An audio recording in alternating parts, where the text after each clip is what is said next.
C'est une guerre, on va dire, qui a fait de nombreux morts chez les Européens.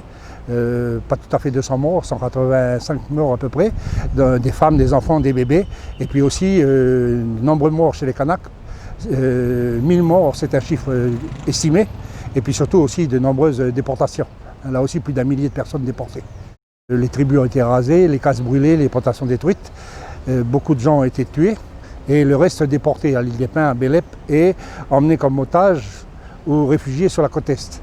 Donc c'est un pays qui est complètement... Le périmètre azuriciel est complètement, on va dire, rasé de ses occupants originels, ce qui a provoqué un traumatisme important et une perte de la mémoire de façon irréversible en milieu kanak.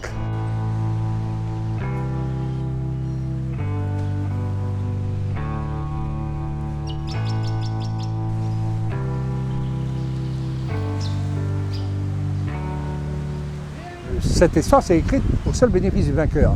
Donc il serait légitime aujourd'hui de rééquilibrer cette représentation de l'histoire à travers des symboles. Je pense par exemple au monument à la mémoire d'Ataï, puisque les reliques d'Ataï 106 sont revenues depuis 2014, puisque j'ai fait partie de la délégation qui est allée les chercher. Et aujourd'hui, elles sont toujours à la tribu de Petit Coulis.